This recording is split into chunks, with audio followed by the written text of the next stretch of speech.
Go ahead and let everybody in.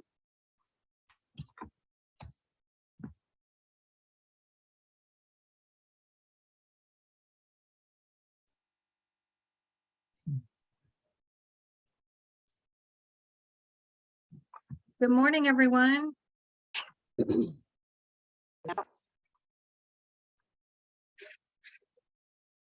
Paris, good to see you. Your hair's a little different.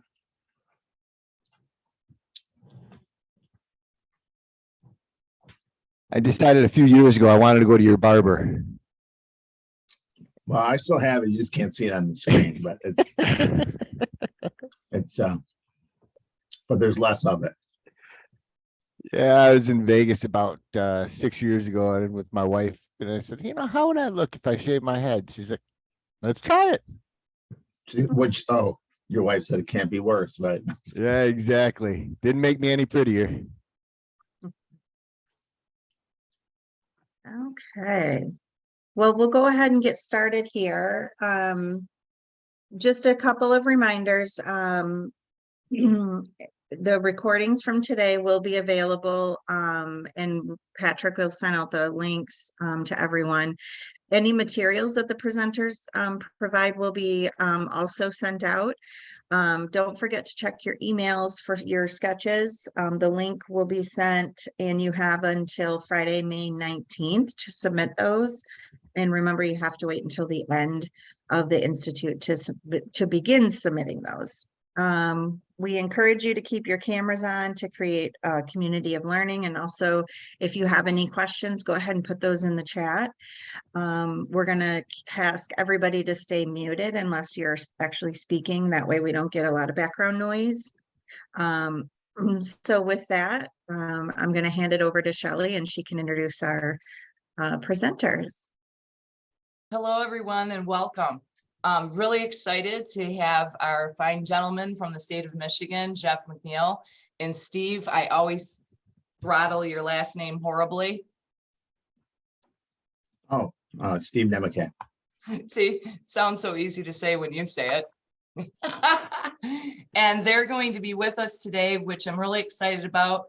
They're going to review our end of year report for the Days and Hours Waiver and go over and really tell us the substance of what they want to see for our data points. And then we'll talk through that. And then once we're done with that, we will go over our new application for next year, which has new questions. And the guys will go through those and really go over the meat and potatoes of what they want to see in regards to what we're doing in our programs. And I'm really excited for all the things that we do here in alternative ed. If you'd go ahead and jump into the chat and just say your name and what school you're from, that would be great. And then once we go through all of this at the end, we'll kind of do a roundtable and just talk about all the things that we're seeing or issues we might be having and ideas and suggestions that the guys may be able to share with us to help us out. And from that, I'll turn over to the gentleman. Okay, we'll keep it informal today too. Obviously, any questions are fair game. I'm going to share my screen here. Outside of the waiver scenario, but let's go through. Let's share here. Is that large enough? Number one. Yeah. Okay. So the first thing just kind of go over is the report for 22-23, which was edited a little bit. Hopefully we don't have to keep editing this one.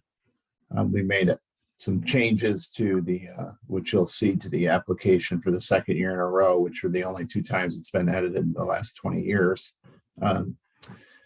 So some general information for folks. I don't know who has started completing it. The application opened on March 30th.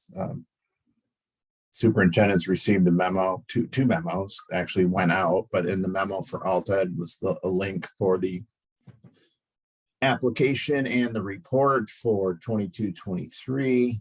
The One of the things that we changed this year that we thought was necessary, but we're going to have to change back because we created a forced login, because in the past, a lot of folks would start an application, they'd close their browser, and then it's done. And then they would, some folks last year, I had one district had 6 separate submissions for the same application.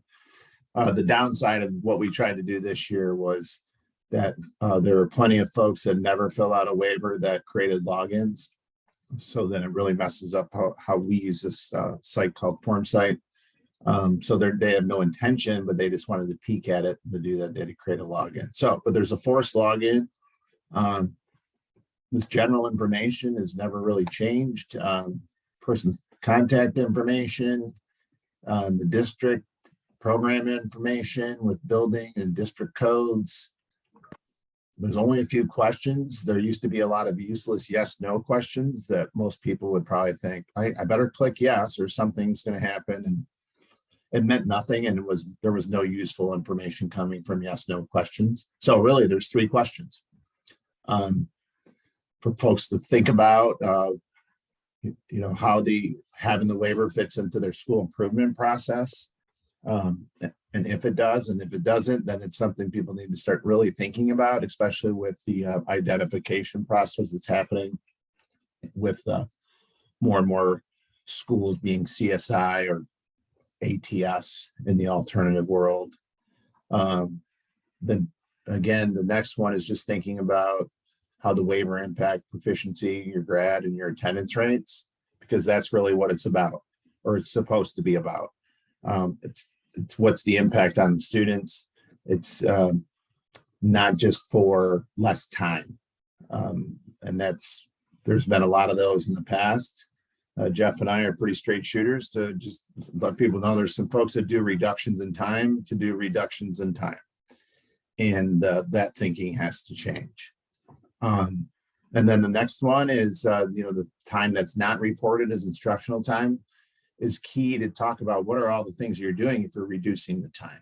So, so some of this stuff is similar to the app, similar type questions, because there are some schools that will have let's say a large reduction, but their students are actually there the whole time. And people need to be explicit and explain that, which we'll talk about when we get to the app. And then there is a number of schools that are eligible for the 50% attendance waiver. So it's just that one is a yes/no, and then what steps and strategies are taken to increase attendance overall for those types of programs. It is in bold here, and it's just like in the application, 50% attendance waiver is a specific carve out in the law for programs only that don't have K-12 programming in the district. So it's not programs, I should say, only where districts don't have K-12 programming. The only programs I've seen one LEA before my time that had it, and looking at the history, usually this fits into the PSAs that might be 912 or 612 programs. And that's really it on the reporting process. Are there any questions on that?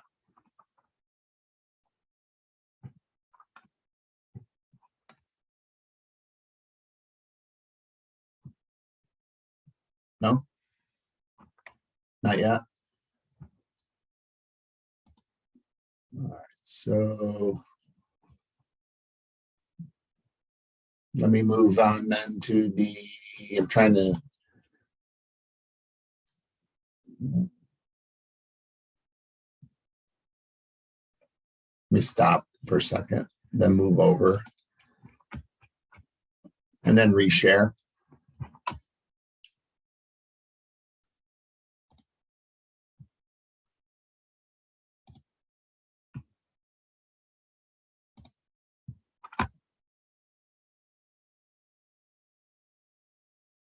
Jeff, you want to start here? Okay, yes, and good morning, everyone. When we look at this application, and I'll have Steve and I will kind of scroll through this. The first part, yeah, just there goes Steve. That should be good enough for everyone. The first part is going to be general. If you scroll through that, it's just the typical contact information, and we do have to make sure that you put those district numbers in your 5-digit codes. So that helps us and aligns the reports. Then guess the numbers, remember, they're just projected.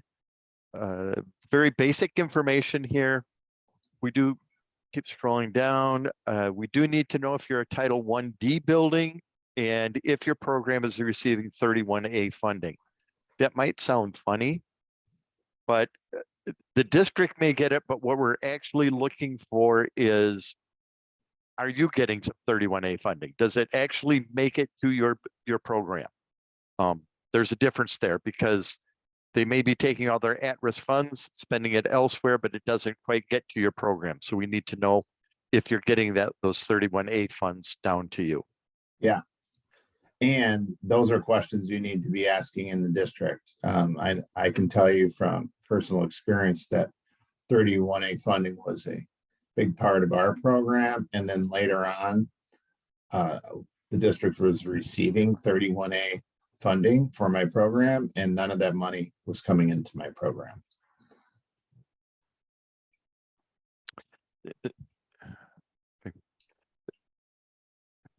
The next part is we're just asking, remember that this is going to get a little different this year. They are your hours of instruction. So you can't go below the minimum of 878 and the days can't be under 146.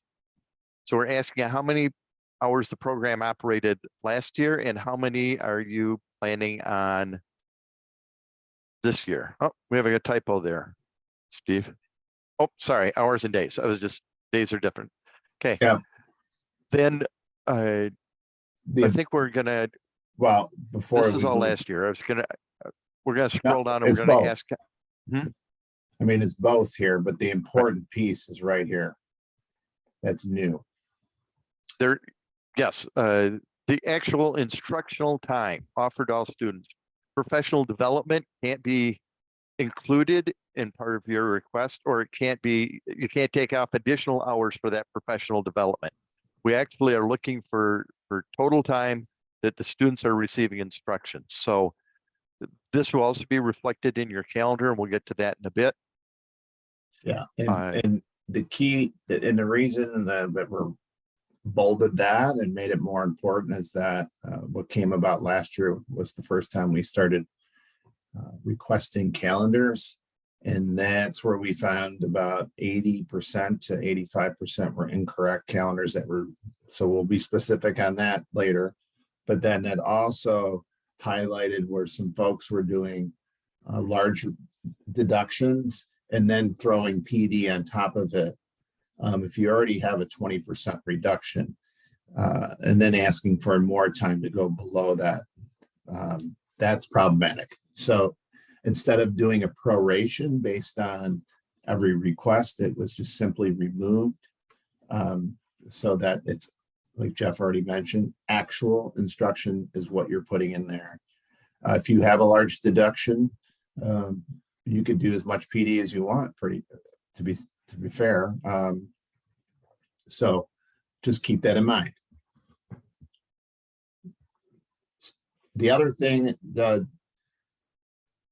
we shortened the question piece because we want to focus more on what's important. In the past, there was tons of anecdotal data or people saying our program's great, and because we said so, that doesn't really mean anything. And I think people realize that after we've had some conversations, we took a lot of feedback. We had some one-on-one conversations with programs to get some feedback on how we could adjust this, which we did last year and made adjustments, and then we did it again this year. So in essence, there are only 3 questions as opposed to the past where there would be 7, 8 after all the A's and B's. And what we're asking here, number 1, is describe the program and be specific, because this is where you're going to spell it all out. Describe the program, anything that you're doing, Is it innovative, or what things are you implementing, or what are the things that you're doing that you're requesting a reduction in days and hours or hours? We tried to make this easier for number 2 and 3, and a few of those that I've already looked at. Number 2, we say, please list. That's all you have to do. People are writing 3 paragraphs about diagnostic tools when they do not need to do that. Same thing with number 3. Please list academic and social emotional supports that are in place. Now, if you want to give some details, we're not opposed to that, but you don't have to list that you're doing using a diagnostic tool and explain how it works. So we're trying to make it easier because we want to focus on, and you to focus on the data. That's the important piece. I Go ahead, gotta Chuck. also say in number 1, it's what you're doing or what you're going to do. Steve and I have been around this tree a couple of times. We don't need the narrative on why you're doing it or the research that says, we're applying this because we had one application that was like 23 pages because they're telling us all the research history behind why they wanted to do it. We know that. So we don't need the book. Just tell us how you're applying it. And then we get into the new section.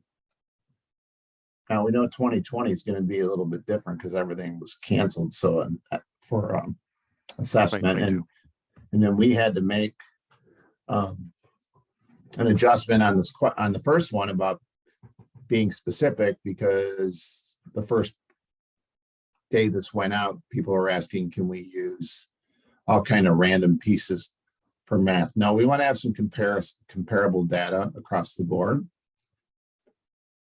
So it's math and ELA. Obviously 2020 is going to be a little bit different for everybody. Listing your grad rate, your 4, your 5-year, your 6-year grad rates, and your attendance rates. Shelley did want us to address that in my school data, you will not find 2022 SAT proficiency rates. The district should have those. Those are reported to you. It's that you will not see them in my school data because that is under the COVID restrictions, all assessments were not required. And so you'll find that field may result in a 0. For 2020, right? I'm sorry. Yes, the 2020 year. Yeah. And so you have internal data on that, but you may not have the public facing on Right. that. The other, yeah, and then the other thing on that is, which is a question that's come up multiple times, is if you have less than 10, people are saying, oh, I don't see that on my school data. Someone in your district can, if you don't have the access. There's people in every district that have access to drill down to, if you have 1 student, you can get that information. So our suggestion would be talk to folks in your district, because people have logins to the My School data, and there's people in each district that have the ability to drill down as far as you'd like to go. So those shouldn't be zeros because someone says, well, we didn't have 10. I don't see it in my school. That's not that won't be accepted. So if we see zeros, it's either you didn't test anyone. That'd be the only way there'd be a 0. So grad rate, attendance rate, and the reason why we went this route is, again, let's be honest, if people have had a waiver for all these years and they're doing all these good things and the numbers aren't changing, then it doesn't mean automatically somebody's not going to get a waiver, but you're going to have to rethink what you're doing. We constantly were changing our program because we were trying to improve the numbers, and we always were tweaking schedules, different things we did to try and improve, not just grad rate, but obviously the grad rate is going to go up with the attendance rate. So we were doing all kinds of things, especially around the attendance piece, through over each year, we'd always look at it. It wasn't the same thing and just say, well, these kids, that's the last thing we really want to hear is these kids. Well, they're just like every other kid. They count the same. So people just need to start looking at the data closer, and we'll have those conversations if we start this. And the reason we do it like this, because we download all of this information into a spreadsheet and we can compare. So then we can start looking at, as this moves forward over time and say, well, Jeff, we need to have a conversation. You've had this waiver, nothing is changing, nothing's improving.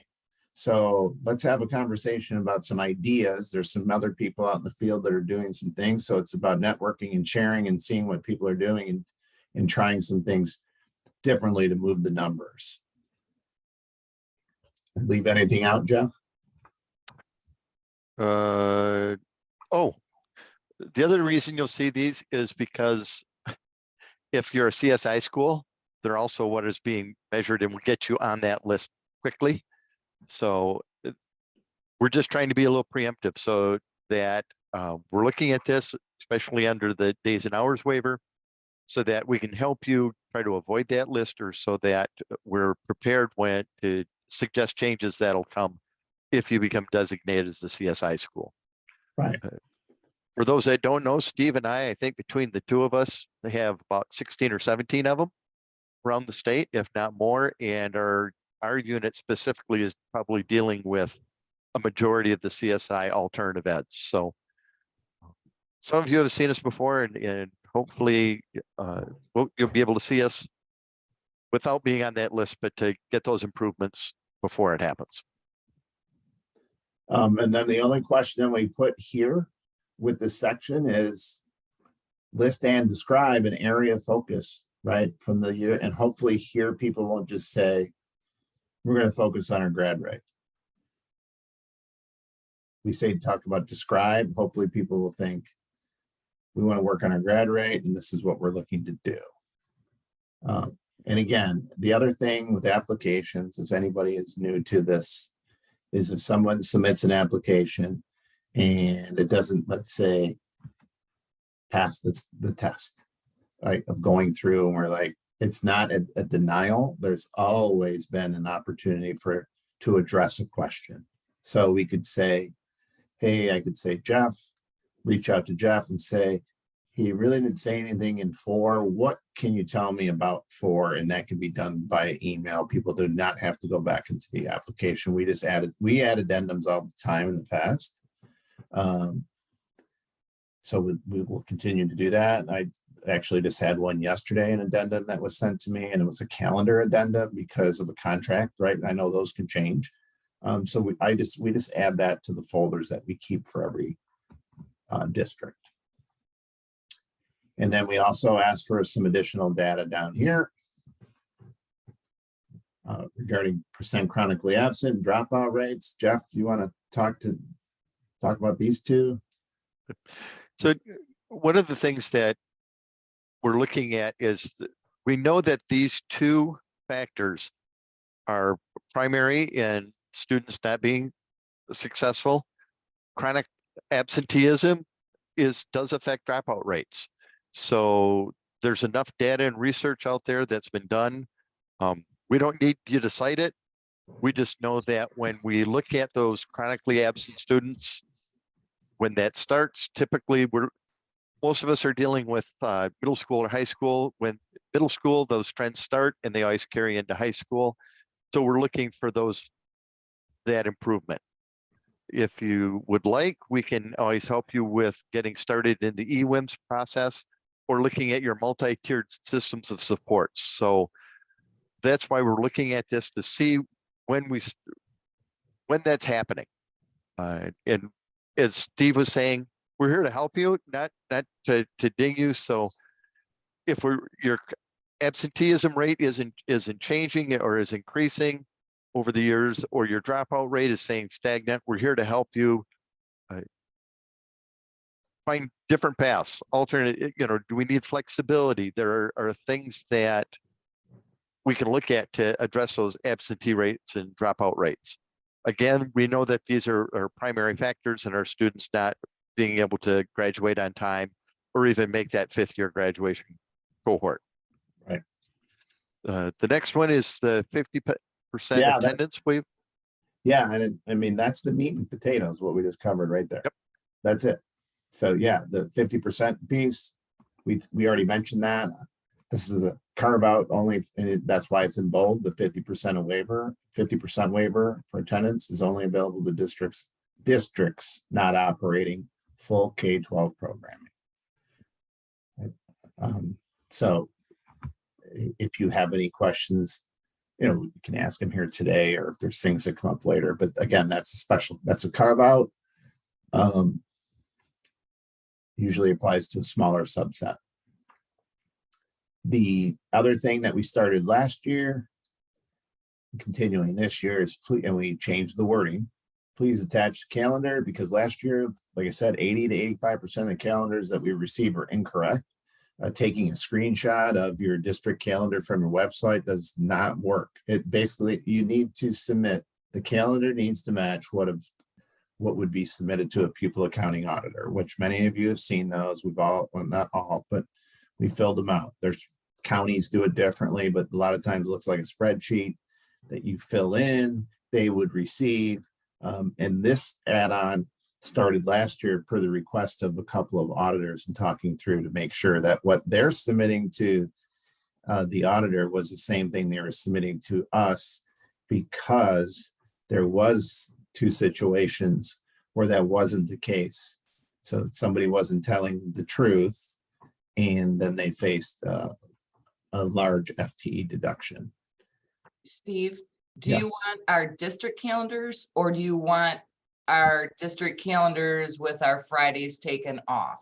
I Because want the school calendar specific to the program applying for the waiver that would Okay. get submitted to anybody in pupil accounting. all right, thank you. Yeah, district calendars, I have tons of those. They do me no good.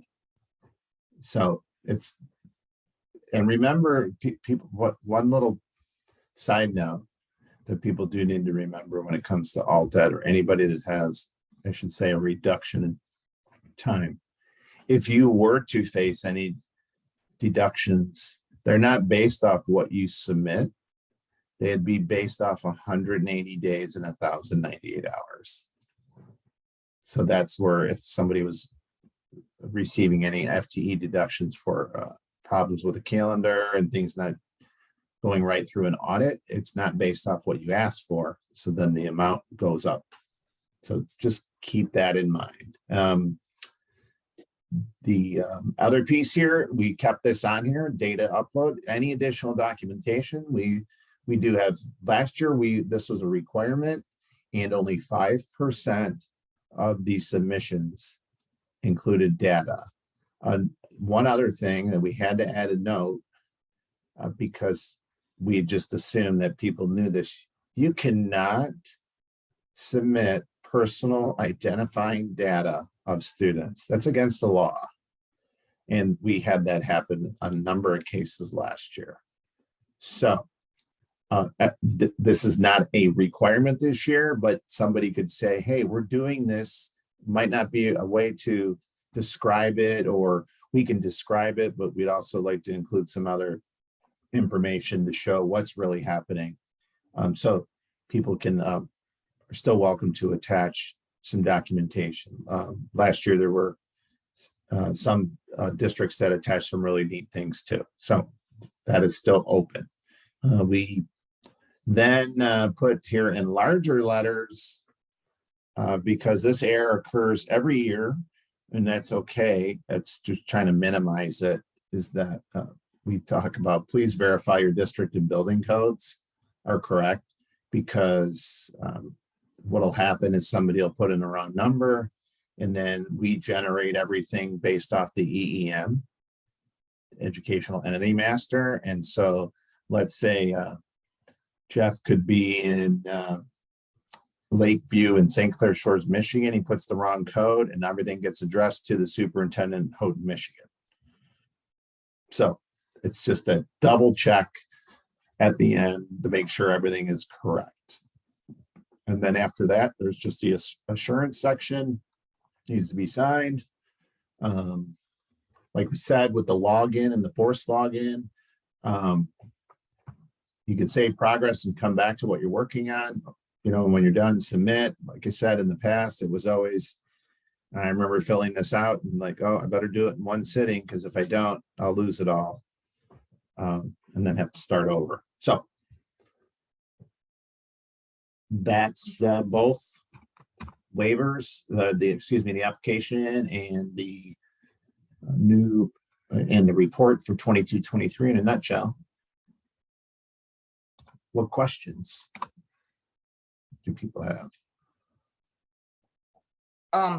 I didn't mean to sound stupid about the calendar, but I do submit both because I didn't know if you guys would approve the waiver, so I have to send to my pupil accounting auditor both what it would look like if I did not have the waiver and then what it would look like if I did. So that's why I was asking. Oh, that. no, that's fine. And then what's submitted to us should just be what your request would be. okay. And then my other question, just because I was verifying that we have to submit our calendars to our pupil accounting auditors by June 30th. So do you know when waivers would be approved? Would that be in August again? No, it should be earlier because we moved up the dates, right? So the deadline is, you know, it opened March 30th was the earliest ever. And the deadline to submit is June 15th. I was starting to look at them the last couple of weeks. The problem, I was shocked because usually people flood these in. There was only 6 submitted as of yesterday. So trying to knock them out or review as we go, as opposed to bulk. Last year, the problem that we ran into was that Jeff and I, we waited 6 weeks for the memo to go out. I know, I felt bad for you. So we intentionally this year pushed it out early. And because at the end of the school year, we wanted to be done, as opposed to, this used to be due in September, which didn't make any sense, right? So the school year started, and if you got bad news, then what do you do, right? Or change. So I can't tell you exact. I know we have on here, probably have to change this. Like our goal is some kind of a 2-week turnaround. Just because somebody doesn't get an approval letter doesn't mean, I've had those conversations too, where like, hey, we've moved, Shelley, we've moved yours for approval. I don't anticipate any issues. And we haven't had any issues so far on what we've requested for approval. But that turnaround time, again, we have to wait a lot of times at the department for things to get approved. Right. Officially approved, right? So we could say, yeah, we see no issues with yours. Should be good. Should be is not the answer people want to hear, but that's the best we can do until we actually get something signed by the superintendent. Right.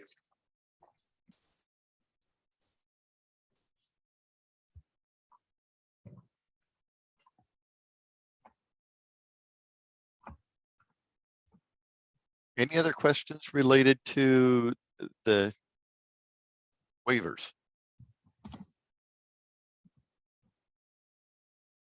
One question I had from a member of MACAE in one of the committee meetings was the question on the check the box that applies to your program, alternative school or alternative program within a building.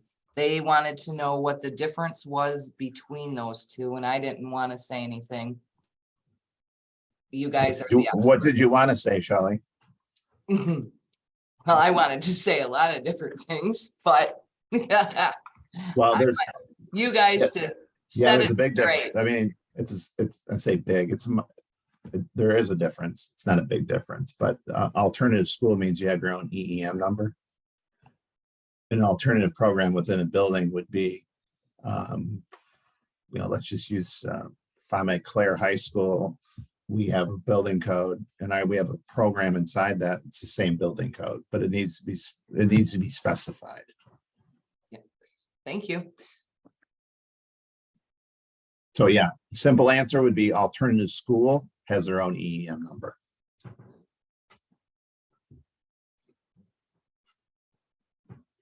And I'll point out something else that came up a couple weeks ago for Jeff and I. One thing people need to do with the programs is make sure that their EEM is correct. If you have an alternative program, you need to make sure somebody needs to go in the district, if not yourself, to check the EEM. And then you also need to go in and make sure that in MSDS and make sure your students are coded correctly. Alternative ed kids students are coded as 9220. Those folks, the students that are over 20 at risk, the 9222, and you need to have at least 90% of your students coded correctly, or you wouldn't be eligible for a waiver.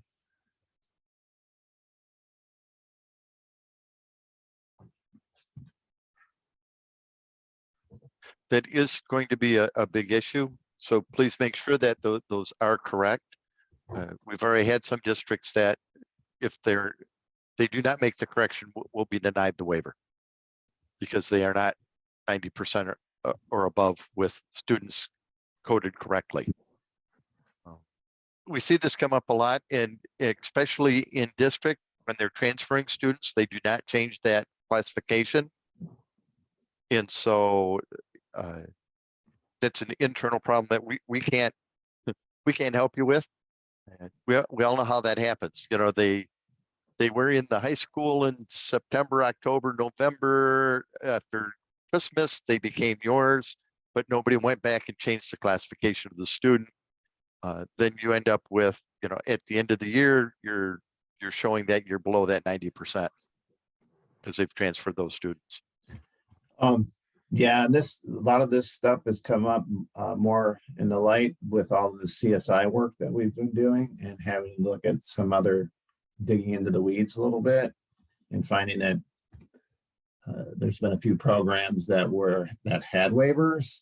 And that's some things that we didn't know until this past year that really wouldn't qualify. I mean, they could if they changed, but how it would read in the EEM, they did not qualify.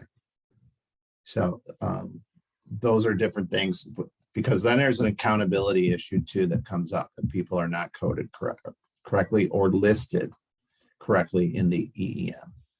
So just important to have a look, have conversations in your district for the EEM information and at other general information in there.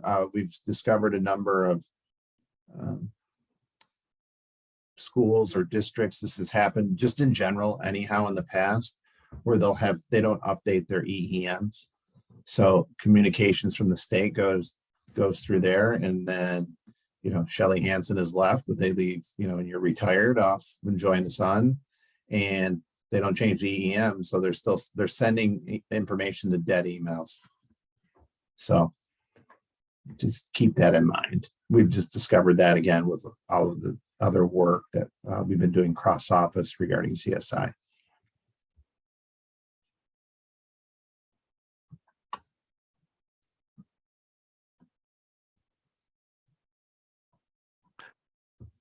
If there's no other questions about the waiver, we can open up to general questions about alt ed and anything that's kind of making you wonders, thoughts, other questions in regards to alt ed innovation or flexibility for the school district.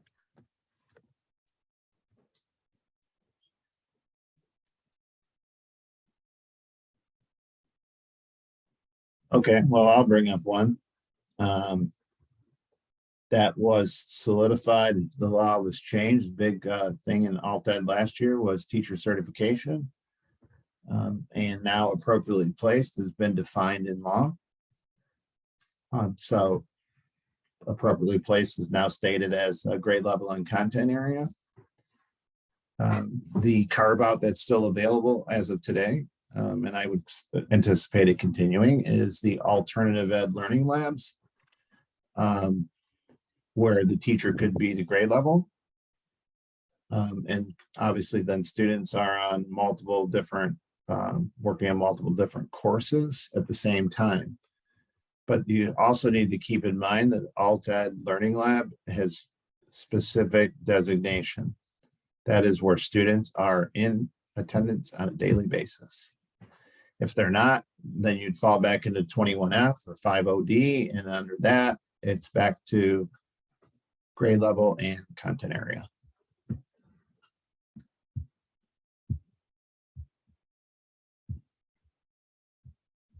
There will be a change in the pupil accounting manual to address that. There was some changes last year. It'll be updated again. We don't do that. That's through the Office of Financial Management, handles the pupil accounting manual, but that will be adjusted soon.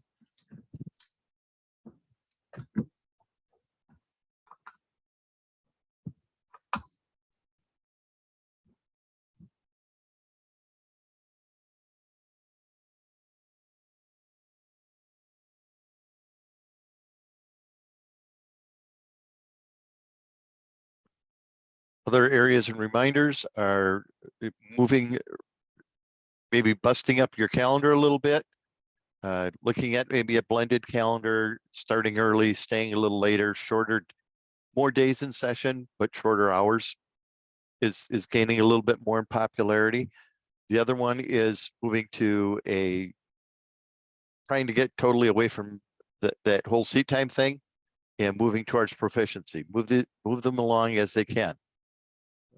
That was the topic that came up at a recent conference, as well as allowing students to test out of part of a class compared to a whole class and offer that partial test out to students, so that if I've sat in that Algebra 1 class 3 times for the first 8 weeks of the last 3 semesters, I probably got that part down. So why make me sit there again? Let me test out of that and start late where I need to start, not with what I'm proficient in. That is allowable and easily done.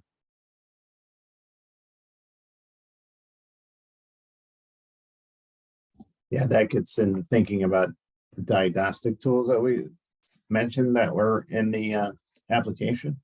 The other thing, Jeff and I have lots of phone calls with folks to talk about programming or thoughts and change of programming. And I've seen a lot of different districts that have operated the same way that are now CSI, that are really rethinking calendars. I'm always very upfront that if you're doing semesters and you have in-person instruction with alternative ed, doing semesters, I would venture to guess you're making a mistake. Those are students that need, that didn't work before, so why is it going to work now? And not just a smaller environment. So anyhow, we have a lot of conversations and calls with districts that are thinking about programming and changing programming, and again, understanding the flexibility and things that you can do.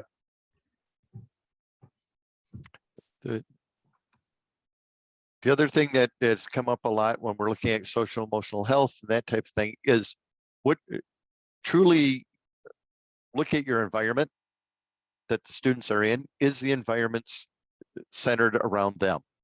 Or is it still reflecting the same thing that they didn't like before? Are you in desks? Are you in chairs? Is the hall looks the same? You couldn't tell if you were in an alternative building or if you were in a traditional building. So the environment can help you shift that mindset with the students. Also, how is your food program? These little things that we talk about with social emotional health are changes that we should be looking at. Do you have a day where you have a healthcare provider or DHHS coming into your building on a quarterly basis to help students address that? Do you have an outside mentor third-party program that can help them deal with some of their issues? That because let's be honest, they still don't trust the school system, no matter if they're in our environment or someplace else. They haven't had success with it. It keeps, in their vision and through their lens, it keeps failing them. So sometimes getting that third party person in there to help them navigate and is a big benefit to the students. The other thing that we're starting to at least I'm trying to start pushing is have them mentor lower ed students.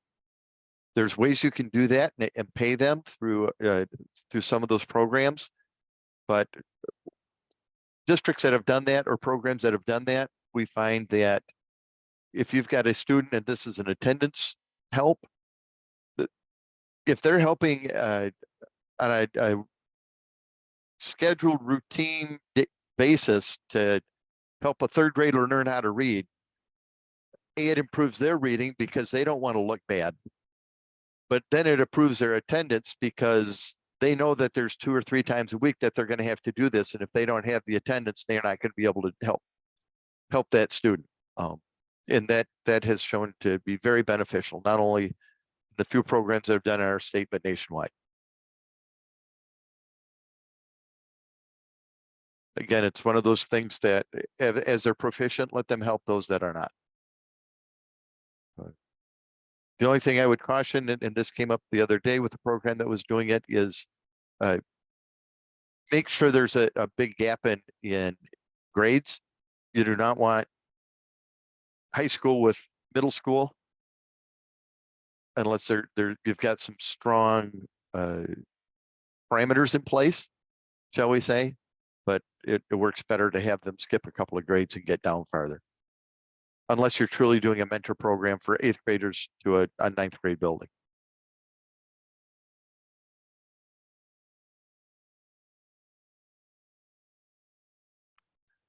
And I'm going to turn this back over to Shelley, our facilitator and moderator. I don't know when your next session begins, but if it's like most, that's going to be a 10 o'clock start, I believe. The extra 12 minutes for people to catch up on phone calls, bio breaks, coffee pot. Coffee pot. Well, thank you again, gentlemen. Does anyone have any other questions for Steve or Jeff? Or any kind of alternative ed question at all? Well, I want to appreciate, I appreciate you guys so very much. Thank you for coming on and walking us through this. Thank you for always answering our phone calls, no matter what random questions we might have. And then hopefully you guys will come to our MACAE conference in the fall, have the dates already, and it's going to be in Lansing at the Radisson. I know that much. I've got to try to find my notes here quick to tell you the dates. It's October 15th through the 17th, I believe. Yes. So The 17 people or 18 people that are out in the field, please, for us at MDE, knowing what you'd like addressed at the conference is very important. So if you're not telling MACAE what you want to hear about, it is very difficult for us to set up sessions and to help facilitate or present at the conference if we don't know topics that you're interested in. right. So I'm just let MACAE know. this, I had several requests for this right here, so I'm really sad to, well, I'm thrilled for the 18 of us that joined, but for the many others that, you know, have emailed me on the side and asked me questions, and I don't want to say the wrong answer, you know, just like how do I know if I'm an alternative school or a program because I'm in the school? Well, I'm in the building too, but I am in my own school because I have my EM, but I certainly don't want to argue and fight with people that aren't willing to reach out to you guys for assistance, but at the same time, you know, so this kind of walking through, and especially with the new changes, I'm sure as people really start, you know, once graduation, May is horrible because it's everything for the month of the senior. If you're in an alternative school and invested in your high school as well. It's crazy. And then, which is why you haven't got any of my stuff. I kind of want to wait till graduation to give you my full data points. But that's when they're going to start asking all the questions. And I know that they're signed up for the Institute, so I'm kind of bummed that they're not here because they Yeah. kind of wanted to go over everything with y'all. I put both our emails in there. As always, anybody can feel free to reach out to us. Yep. So thanks again, guys. And I hope that maybe the three of us can get together to plan on doing something together in the fall. That would be Sounds great. good. On another topic, you know, even if it is whatever, we can talk about a roundtable of sorts, or just changes, because like you said, Steve, I change my program every year based on what, oh, I thought that was a great idea this year. Oh, that didn't work so well, and switch it up all the time. You know, I think I have 18 different alternative ed ideas and concepts rolling within the program all at one time, and try to explain it to someone can somewhat be difficult, and adding in things all the time.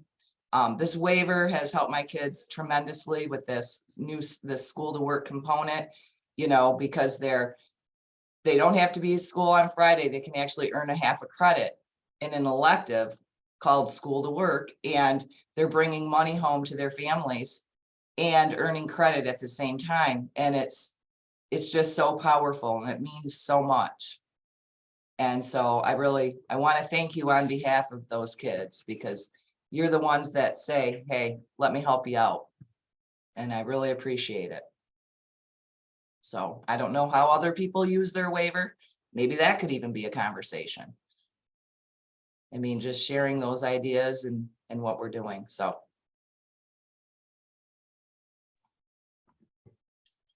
Well, thank you, everyone. We'll give you a few minutes of your time back, and we will see you for the next session. And thank you, Jeff and Steve, for your time. We really appreciate it. Thanks for having us.